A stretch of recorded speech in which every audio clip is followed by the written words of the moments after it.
Good morning, everyone, and welcome to today's class.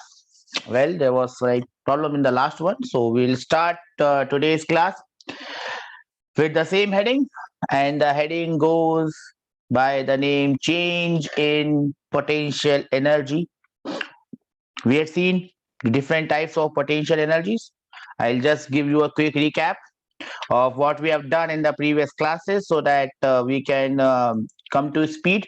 We were discussing what is potential energy. We have seen that there are basically three or four types. Actually, it's three types. I've subdivided into four types. Four types of potential energies. Potential energies are always associated with a conservative field. There are two or three types of conservative field that we have to study. One is the gravitational field, the other one is electrostatic field, and hence we have gravitational potential energy, we have electrostatic potential energy, we also have spring potential energy. We have also seen some important points about potential energies, that potential energy, the absolute value is not defined. As you can see right here, point number one, the absolute value of potential energy is not defined. There is no definition for an absolute value of potential energies. The only thing that is defined is the change in or the difference in the values of potential energies from one point to the other point. How much the value has changed, that only has been defined. But sometimes we give different values of potential energies to different points. But if you want to give such values, we must assume some point that has got potential energy as zero.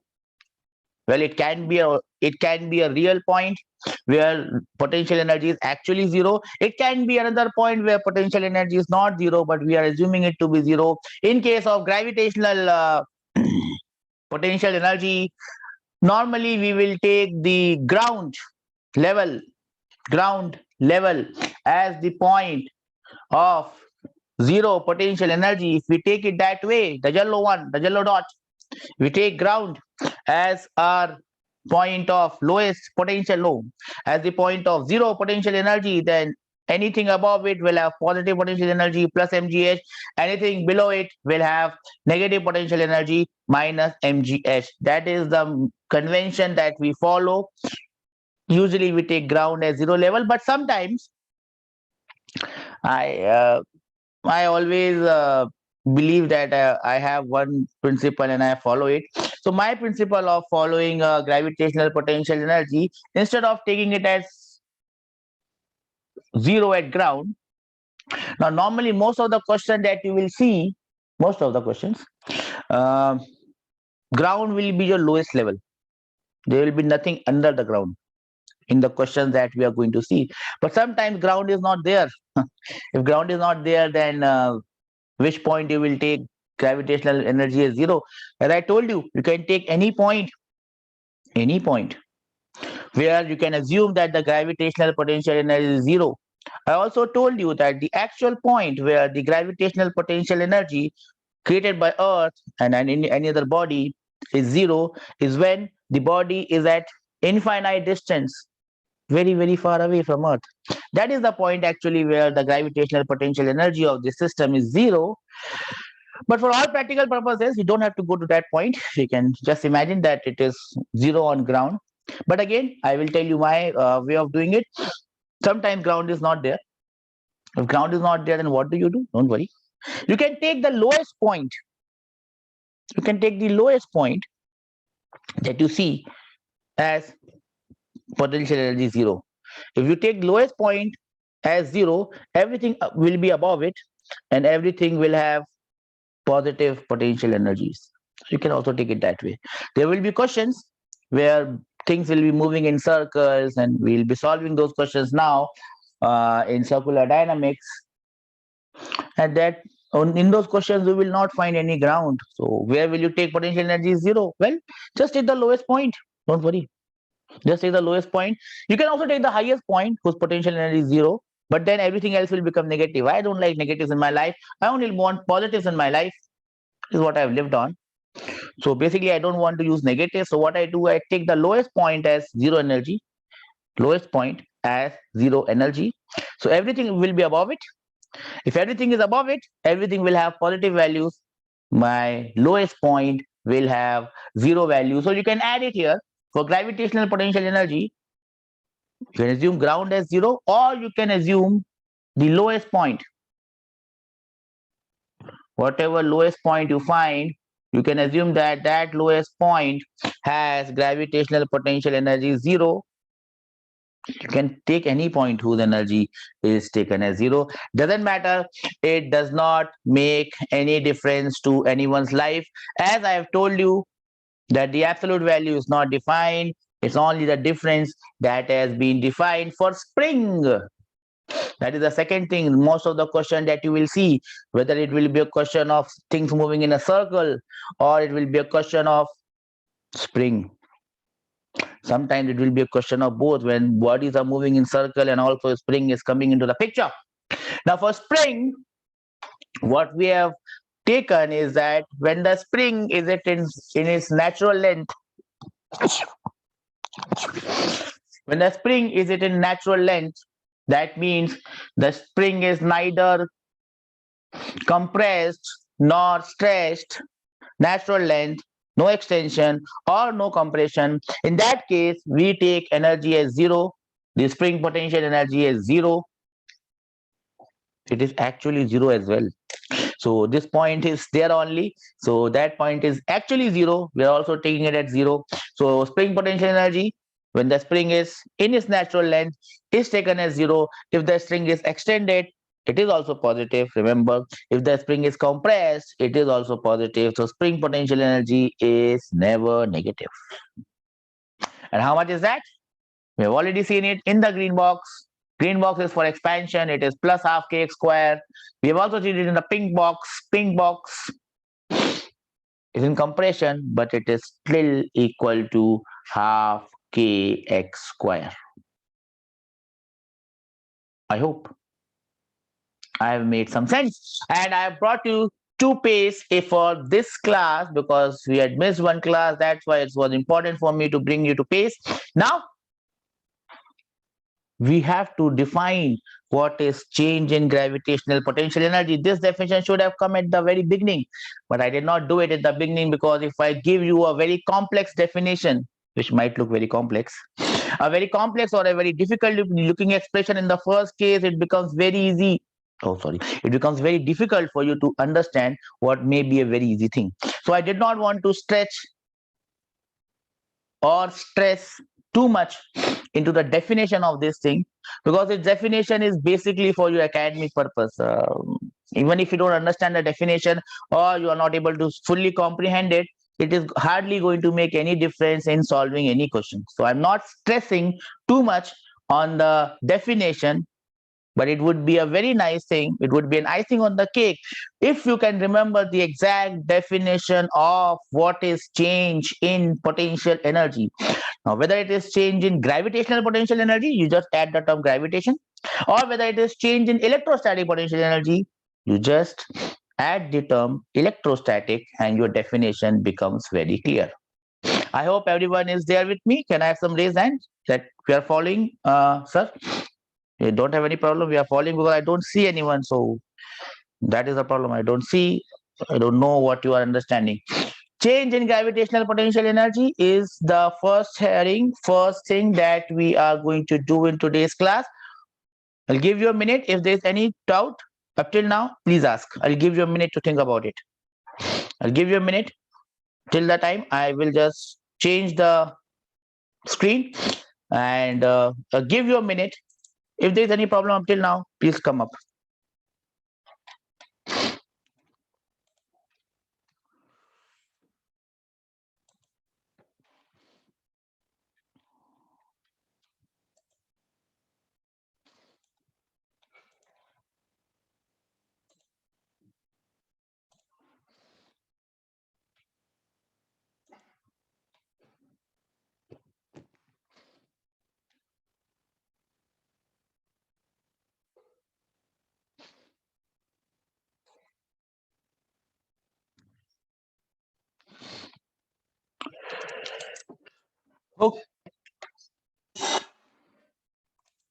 Okay, so I assume that we are well aware of what we have done till now. Now is the time that we will write the definition of change in potential energy. It could be change in gravitational potential energy. It can very well be change in electrostatic potential energy. So you can write the heading. Well, to just give you a quick recap, this is just a text that is going to be taken from your notes. It's already there in your notes. So what is potential energy? The first thing that you must understand, revision again. Potential energy is defined only for conservative forces. Point number one, we all know this. And again, I told you, these conservative forces creating this potential energy, this is just a concept for you to understand. All the problems in this particular chapter or any chapter thereafter can be done without using potential energy at all. You may not use the term potential energy, still you will be able to do the problem. Don't worry about that. But if you understand it, it's a very simple thing, and that will make life easier rather than tough. So potential energy is introduced to make our life easier rather than tough. Remember that. So it's an easier concept. In the space occupied by conservative forces, so that means wherever you have conservative forces, we call it field. In the space occupied by conservative forces, it basically means field. So they restrain themselves, all the books, they restrain themselves by from using the term field at this point in time. What is field? What is field? So in the space occupied by conservative forces, that refers to the field. Wherever there is a conservative field, wherever there is a field of a conservative force, every point is associated with energy which is called the energy of position or potential energy. Every point is not associated with an energy, it is associated with a potential. Every point has a potential to do something. Right now this point is in gravitational field, this has some potential. I put this block. Now it becomes potential energy. Now when I drop it, oops, some work can be done. Potential energy generally are of three types: elastic, electric, electrostatic, and gravitational potential energy. I am sure that we are well aware of this.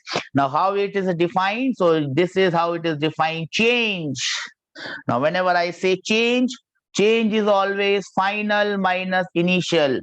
So this body is moving from point 1 to point 2. This body is moving from point 1 to point 2. Energy at point 1 is U1. Energy at point 2 is U2. So energy is changing from U1 to U2. So what is the change? Change is always final minus initial, as you can all see, U2 minus U1, and how it is defined. Now this is the definition of this. We will have to write it as it is. The change in gravitational potential energy or any electrostatic potential energy between any 2 points is defined in terms of the work done by the associated conservative force in displacing these particles without any change in kinetic energy. When you are displacing these particles from point 1 to point 2, so change in gravitational potential energy or change in electrostatic potential energy is nothing but negative of the work done. What do you mean by negative of the work done? I am moving a body from point 1 to point 2. I am moving a body from point 1 to point 2. The gravitational force or the electrostatic force has to do some work. If I find negative of that work, if I find negative of that work, the negative of that work will be equal to U2 final value minus U1 initial value. So change in gravitational potential energy or change in electrostatic potential energy is always equal to negative of the work done by the conservative force. Am I clear? You'll have to write it from here till here, then I will write something on my sheet. That is what you will have to copy down. I'll wait for you for 2 minutes to write this thing down. Just write it the way it is, copy it, from your screen, copy it, ta ta ta ta. 2 minutes.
So basically, we are writing the definition of change in potential energy.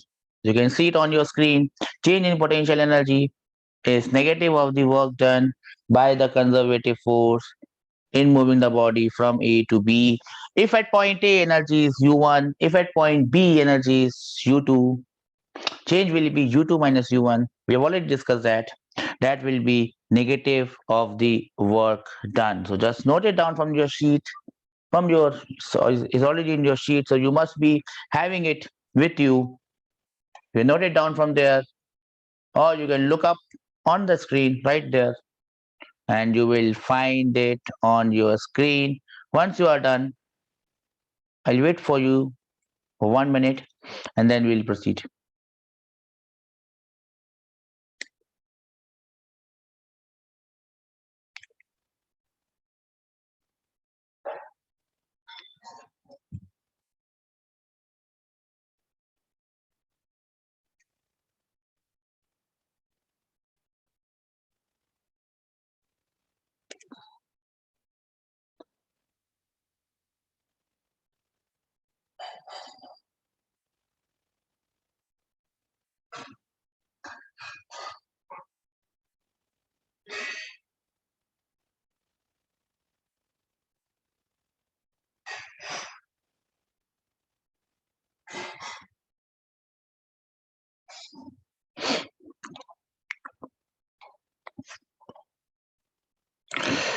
Okay, I hope you have written down that definition. What I'm going to do is again write this definition in my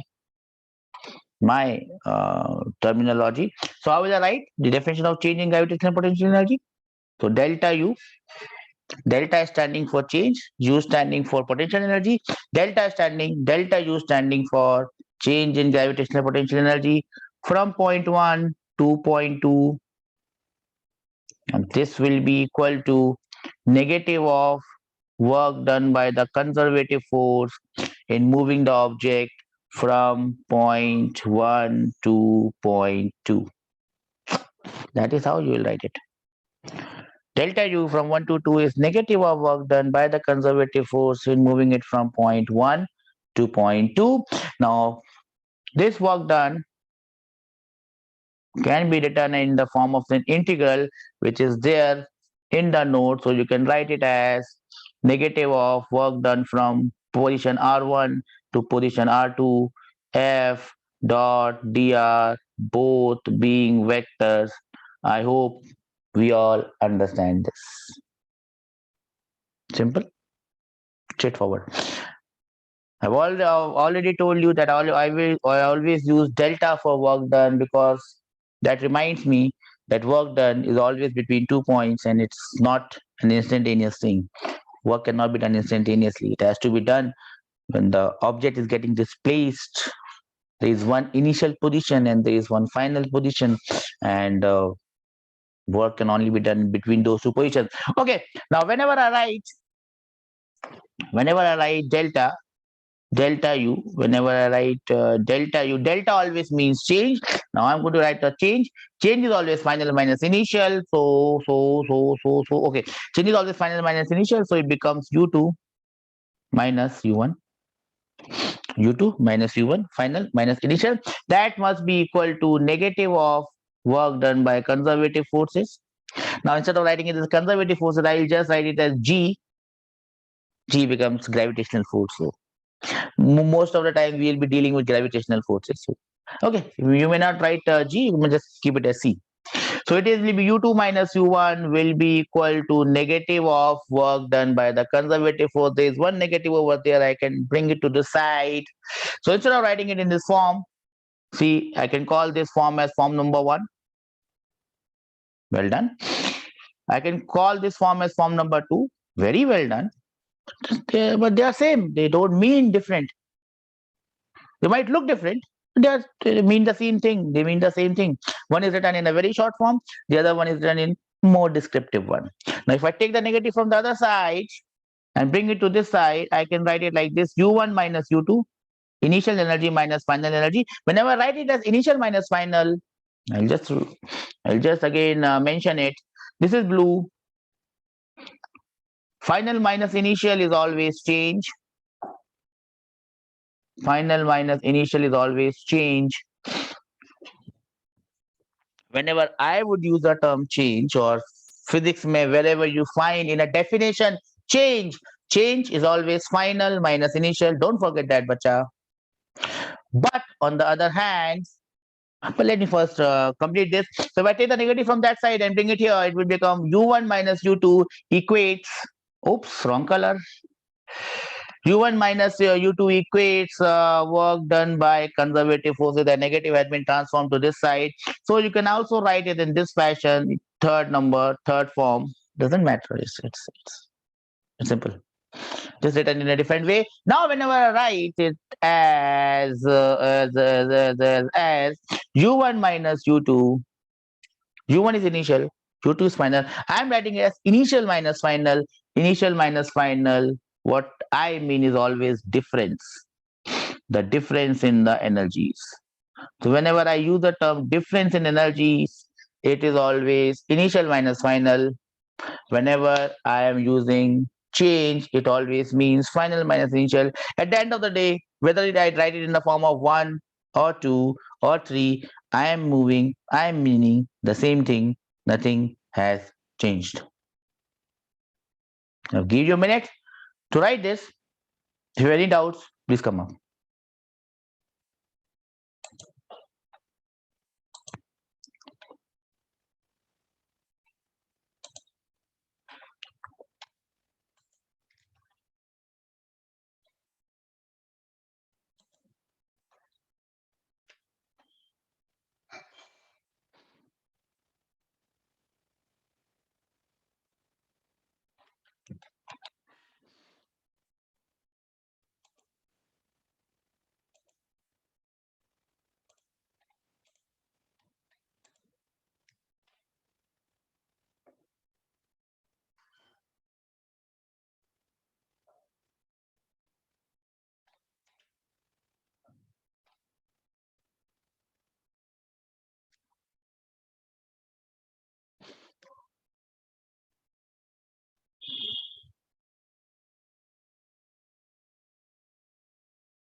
Well, I hope we have noted down the formula for change in gravitational potential energy.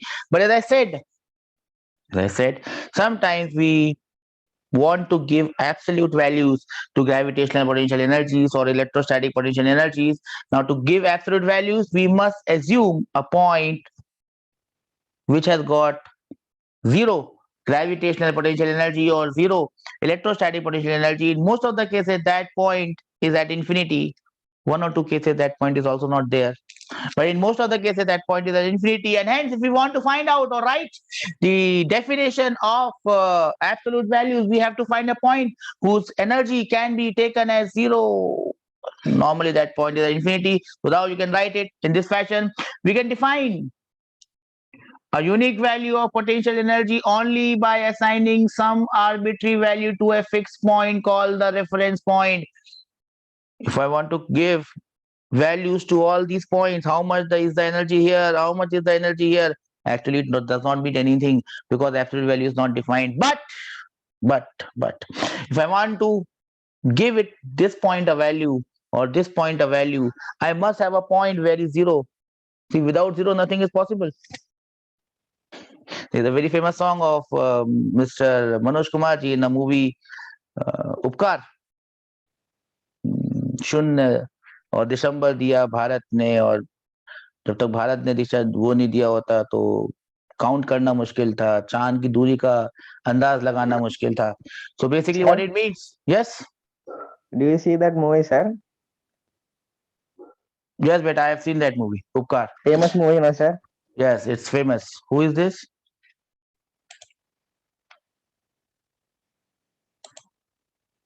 Shashank, sir. Yes, okay.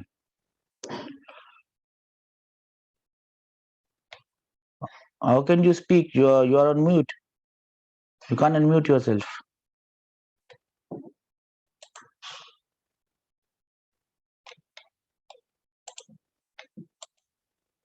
Something is wrong. I must remove you.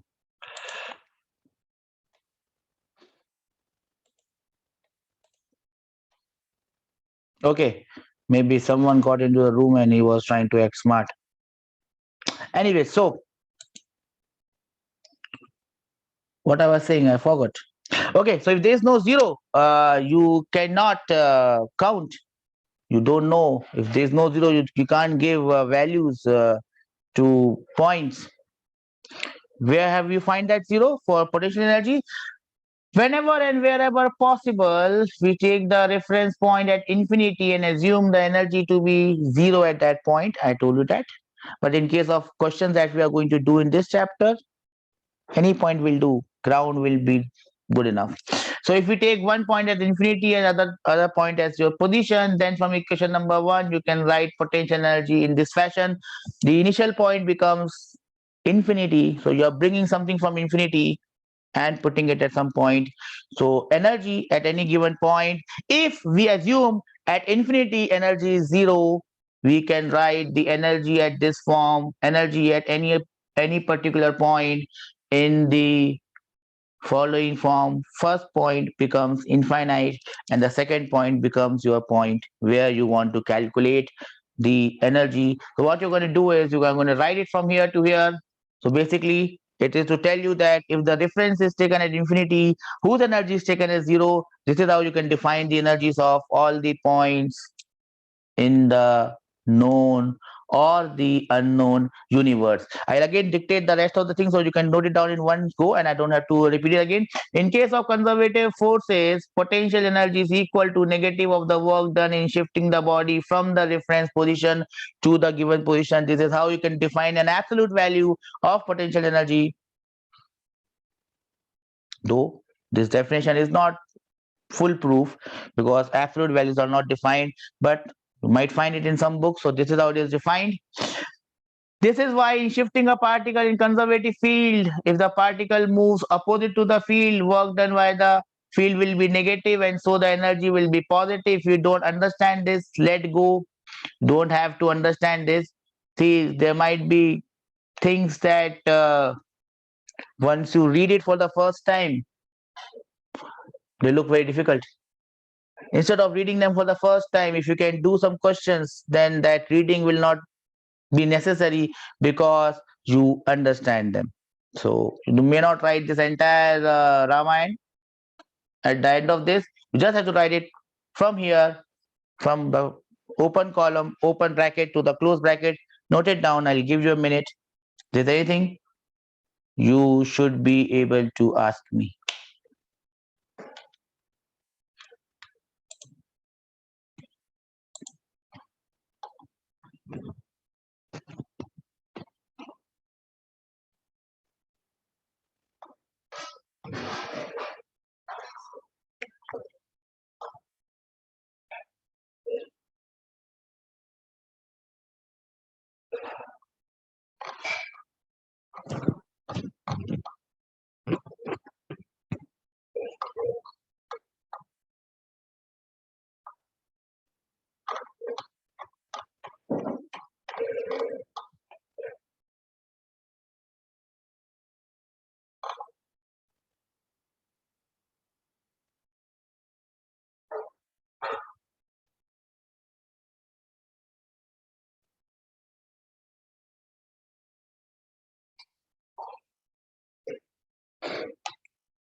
I think you have noted down the definition.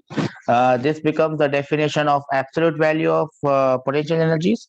To define absolute value, you must have a point whose energy can be taken as zero. Normally, that point is at infinity. If you take that point as infinity, you can define the potential energies of any two of any given point.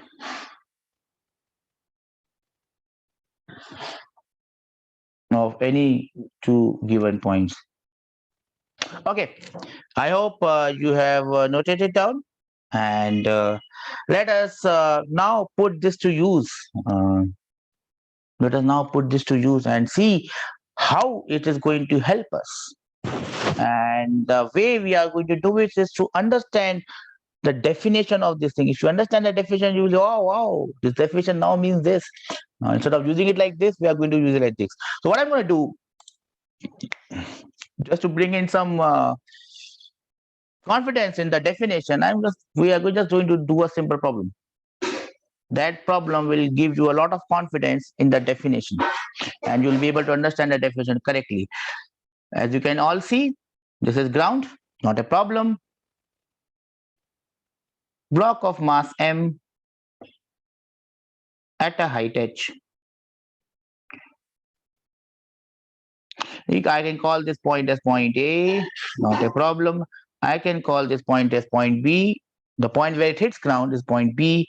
The point from where it is left is point A. A, B, A, B, A, B. Okay. A is initial, B is final. I hope you understand that. Okay. So the object is here, somewhere here, this way here. What I'm going to do is I'm going to drop it.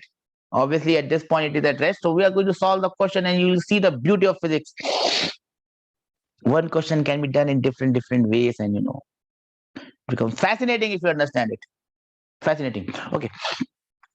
So it is at rest from this point. It is at rest at this point. I'm going to drop it. Going to strike point B, obviously. Two things you have to find out. Number one, work done by gravity. From where to where? From A to B, obviously. Number two, change in gravitational potential energy when the object has fallen from A to B. Simple question, does not take rocket science to do.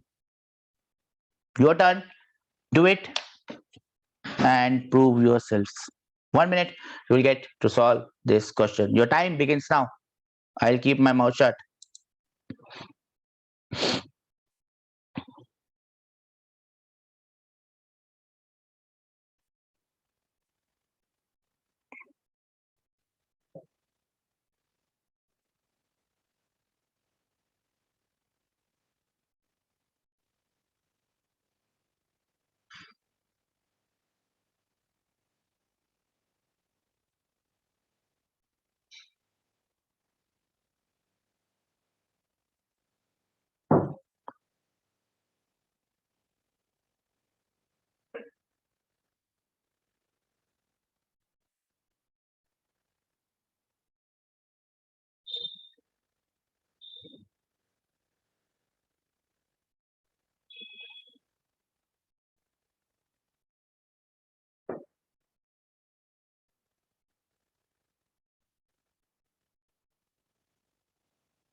I hope you have tried this question. It was a very simple one.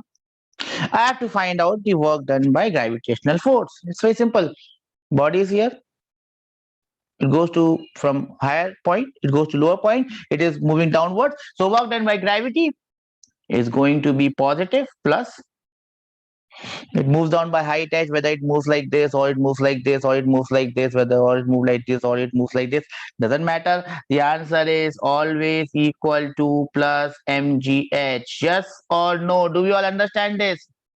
We have calculated work done by gravity in different ways, in different questions, and we already know that it does not depend on how it has fallen, just depends on the vertical distance it has moved, and if it is moving downward it is positive, and if it is moving upwards the work done by gravity would be negative. Can I have some raised hand that we have understood this from the class? And Abhiram in the group, and I'm seeing this boy Sashank coming and going. I think it is a spam, so someone please remove it. I don't think this is a genuine kid that comes to the class. Everyone in the class, we understand this?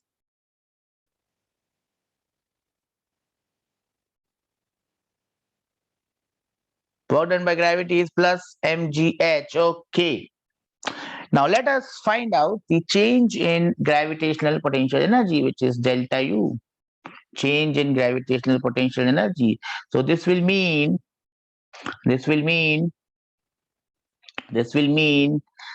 gravitational potential energy at the final point UB, at this point UB, minus gravitational potential energy at the initial point A. So it is simply equal to UB minus UA. We all understand this, not a problem. We can do it. Now, I've already told you that the lowest point or ground should be taken as zero energy. So I can just write the energy of this point, which is UB, is simply zero. Nothing has changed. Don't worry. UB is zero. Now, if the energy of this point is zero, we have already discussed that energy of point A will be how much?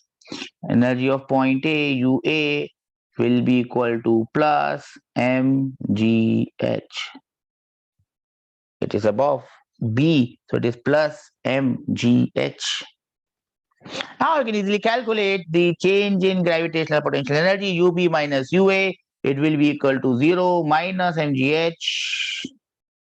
The answer is minus mgh. And here is an important thing that you understand. You can see the change in gravitational potential energy is minus mgh, but the work done by gravity is plus mgh. I repeat, change in gravitational potential energy is minus mgh. Change in gravitational potential energy is minus mgh. I again, change in gravitational potential energy is minus mgh, but the change in, no, the work done by conservative force, which is gravity, is plus mgh. From here you can understand the relation between the two gentlemen. One gentleman is change in gravitational potential energy, the other gentleman is work done by gravity, and you can see the relation is very evident, and this is the best example that I can give you for this particular thing. And I hope this example makes sense. That is how it is defined. And if you see this example, it is very evident in that way. I'll give you a minute to ponder on this thing, note it down. If there's anything that you have doubt on, feel free to ask. I'm here in the class.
I hope you have noted down.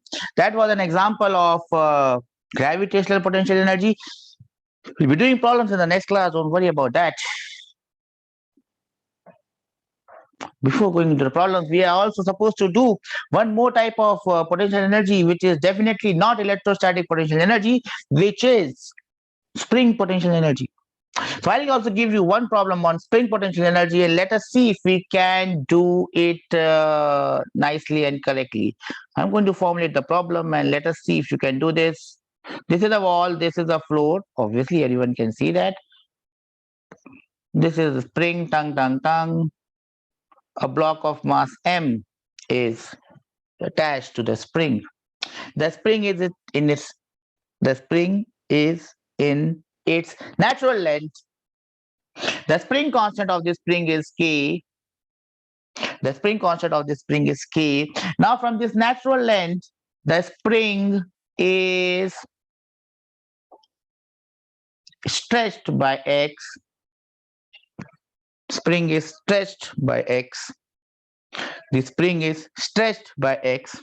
You have to find, if I call this point as point A, if I call this point as point B, first thing you have to find out is change in spring potential energy. The second thing that you have to find out is work done by the spring on the block. Block has been moved from its initial position to its final position. Its initial position is at its natural length, the natural length of the spring. Now, it has been stretched by an amount X. You have to tell me what is the change in the spring potential energy and what is the work done by the spring. You have 2 minutes. The time starts now.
The question is pretty damn simple.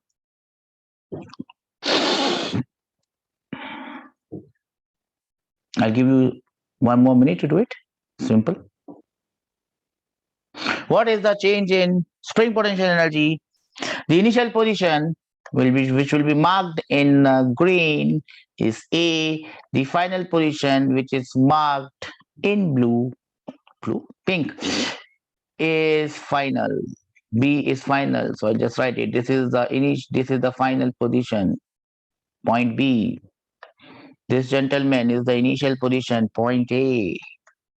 Do I have answers to this question? It is a very simple and straightforward question. I've written final both. See, sometimes even I make stupid mistakes.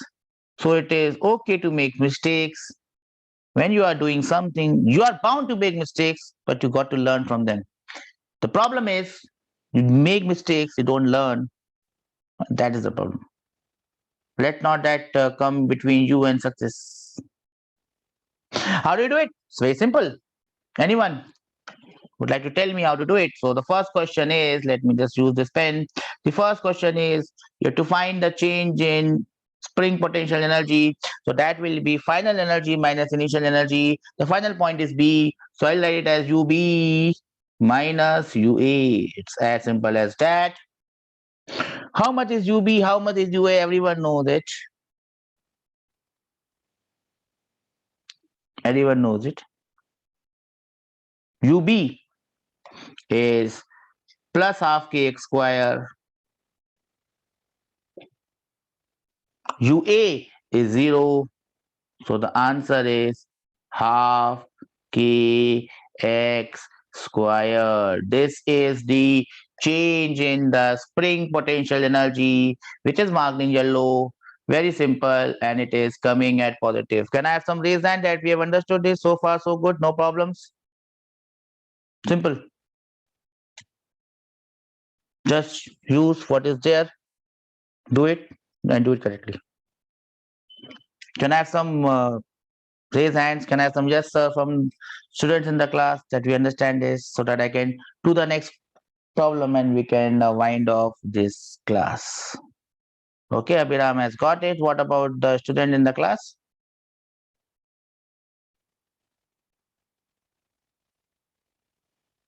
I'm still waiting.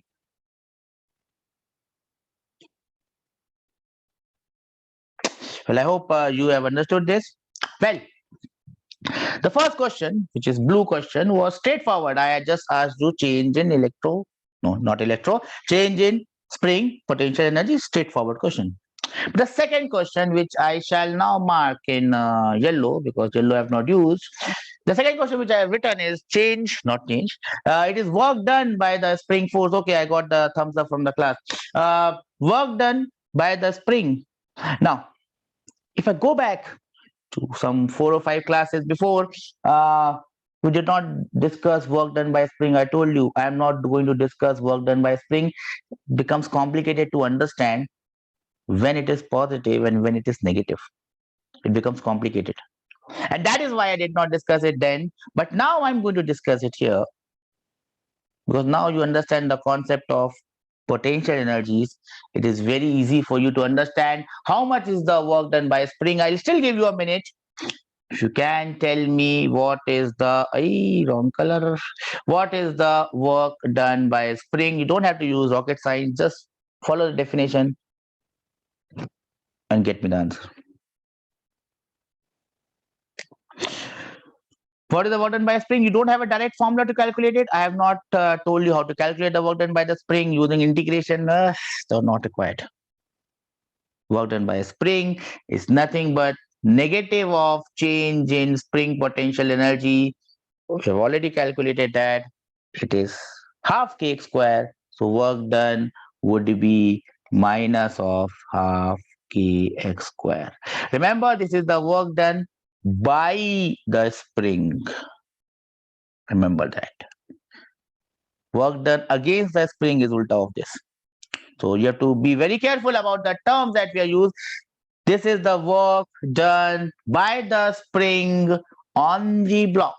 Work done by the spring on the block is negative in this case, minus half kx squared. Do you all understand this? If you understood this, then that means that the concept of potential energy is right there in your heads. I'll wind up the class at this point. The next class, we'll move ahead and do some more problems on spring, because spring is one thing that we have not done before. So we'll emphasize on the spring part, do some questions, and see how good or bad that spring problems are. I wind up the class here. I'm in the class. Anyone who has any doubt can raise it now. Else, this is a wrap from my end, and I'll see you in the next class. We'll be discussing more on potential energies. Very tricky topic it is if you understand it. What is this? What is happening? Someone is getting into the room and creating disturbances. Well, I wish him all the luck. If someone is getting in the room, that means we are getting popular, so that's good. Okay, I wrap up this class, and I hope that you have understood this class and enjoyed it. I'll meet you in the next class. Till that time, take care and keep studying. Bye for now. See you in the next class.